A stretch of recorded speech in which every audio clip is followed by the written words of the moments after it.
Let's mic news at 9।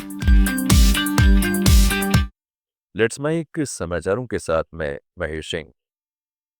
अमेरिकी राष्ट्रपति Donald Trump ने फिर से दावा किया है कि उनके हस्तक्षेप से भारत और पाकिस्तान के बीच संभावित परमाणु युद्ध टल गया। अपने कार्यकाल का 1 साल पूरा होने पर व्हाइट हाउस में प्रेस कॉन्फ्रेंस के दौरान ट्रंप ने कहा कि दोनों देश युद्ध के बेहद करीब थे और हालात नियंत्रण से बाहर हो सकते थे। उस समय दोनों देशों के बीच सैन्य टकराव बढ़ चुका था और लड़ाकू विमानों को गिराए जाने जैसी घटनाएं सामने आई थीं। अगर हालात नहीं संभाले जाते तो परमाणु हथियारों का इस्तेमाल हो सकता था, जिससे 1 से 2 करोड़ लोगों की जान जा सकती थी। ट्रंप ने यह भी दावा किया कि 2025 में अमेरिका दौरे के दौरान पाकिस्तान के प्रधानमंत्री शहबाज शरीफ ने युद्ध रोकने के लिए उन्हें धन्यवाद दिया था। वहीं व्हाइट हाउस ने जारी उपलब्धियों की सूची में भारत पाक शांति को बड़ी सफलता बताया है।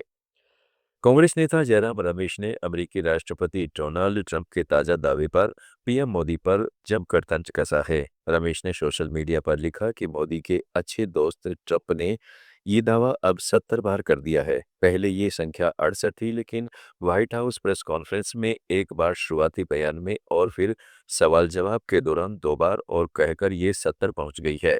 रमेश ने मजाकिया अंदाज में कहा कि ट्रंप को मोदी की जबरन झप्पी मिल चुकी है, फिर भी ये दावा बार बार दोहराया जा रहा है कि ऑपरेशन सिंदूर उन्होंने ही अचानक रुकवाया। पाकिस्तान के लाहौर सेशन कोर्ट में भारतीय महिला सरबजीत कौर और उनके पति नासिर हुसैन के खिलाफ एफआईआर दर्ज करने की मांग वाली एक नई याचिका दायर की गई है। ये याचिका वकील अली चंगेज संधू ने पाकिस्तान के सिख समुदाय के पूर्व विधायक महेंद्र पाल सिंह की ओर से दाखिल की है। आरोप है कि सरबजीत कौर ने नवंबर 2025 में श्री गुरु नानक देव जी के प्रकाश पर्व के लिए सिख जत्थे के साथ तीर्थ यात्रा वीजा पर पाकिस्तान जाकर वीजा की अवधि खत्म होने के बाद भी अवैध रूप से ठहराव जारी रखा, जो फॉरेनर्स एक्ट 1946 का उल्लंघन है। उनका वीजा 13 नवंबर को एक्सपायर हो गया था, लेकिन उन्होंने नासिर हुसैन से निकाह कर लिया और वहीं रह गई। याचिका में नासिर पर भी अवैध बना देने के अपराध में सहयोग का आरोप लगाया गया है। बता दें कि इससे पहले सरबजीत को वीजा ओवरस्टे के लिए गिरफ्तार कर शेल्टर होम भेजा गया था।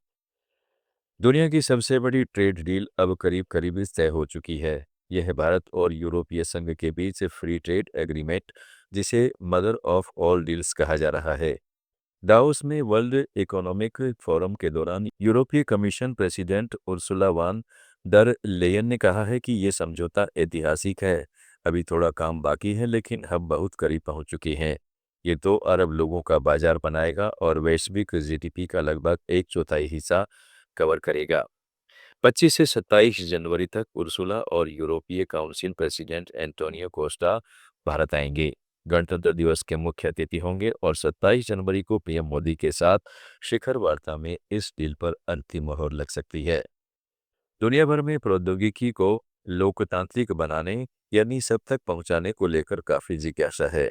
ये बात केंद्रीय इलेक्ट्रॉनिक्स और आईटी मंत्री अश्विनी वैष्णव ने दावोस में वर्ल्ड इकोनॉमिक फोरम की बैठक के दौरान कही।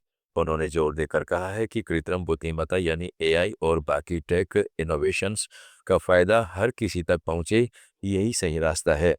सेमीकंडक्टर इंडस्ट्री के बड़े-बड़े लीडर्स ने भारत में हो रहे काम की तारीफ की है। एआई और टेक्नोलॉजी डेमोक्रेटाइजेशन के हमारे प्रयासों को खूब मान्यता मिल रही है। आप सुन रहे थे let's mic more than radio.